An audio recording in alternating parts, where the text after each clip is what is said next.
యాక్చువల్గా మీకు ఒక విషయం చెప్పాలి, మీకు ఒక విషయం తెలియాలి. అంటే మీరు అబ్జర్వ్ చేశారో లేదో నాకు తెలియట్లేదు. ఈ మధ్యకాలంలో ట్వీట్లు పెరిగినాయి చూసారా? ట్వీట్లు ఎప్పటి నుంచి పెరిగినాయి? ఎల్ఓసి ఇచ్చిన దగ్గర నుంచి పెరిగినాయి.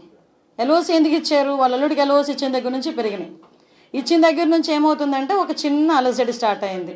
అంటే అక్కడ వాళ్ళు చేసిన పాపాలు ఏదైతే ఉన్నాయో అవన్నీ కూడా ప్రజలకి చాలా క్లియర్గా తేటతెల్లం అవుతున్నాయని భయపడి ఓవరాల్గా మొత్తం విజయసాయిరెడ్డి అండ్ కో ఫ్యామిలీ వాళ్ళ అల్లుడు కానివ్వండి, శరత్చంద్రారెడ్డి కానివ్వండి, వైవి సుబ్బారెడ్డి గారు అల్లుడు కానివ్వండి, వీళ్ళందరూ కూడా ఈరోజు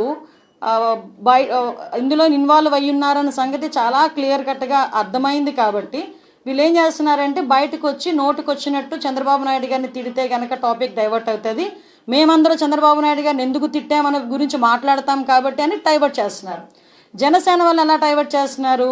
జనసేనకి మధ్యలో టీడీపీకి మధ్యలో అగ్గి పెట్టేస్తే ఏదైనా మేము చాలా సందర్భాల్లో మీరు విన్నారో లేదో తెలియదు కానీ one of that person Shakuni మామకి ఏదో అంటారు కదా, శకుని మామకి ఎక్కువగా ఉంటాడనమాట. శకుని మామ అయినా కొంచెం ఎథికల్గా వెళ్ళాడేమో కానీ ఎథిక్స్ కూడా లేని శకుని మామ ఎవడైనా ఉన్నాడంటే విజయసాయిరెడ్డి పేరు చెప్పుకోవచ్చు.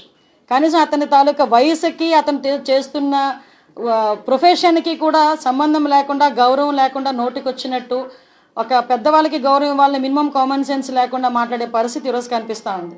ఒక ముఖ్యమంత్రి స్థాయిలో వ్యక్తి గురించి మాట్లాడేటప్పుడు నోరు అదుపులో పెట్టుకొని మాట్లాడాలన్న విషయం కూడా పరిస్థితి లేకపోయేసరికి కొంచెం మేము కూడా బాధపడాల్సిన అవసరం వస్తుంది. బాధపడడం కాదు, దానికి ఎలాగే ఎటువంటి సివియర్ యాక్షన్స్ తీసుకోవాలో మేము కూడా తీసుకుంటాం. కాకపోతే ఇక్కడ మీ అందరికీ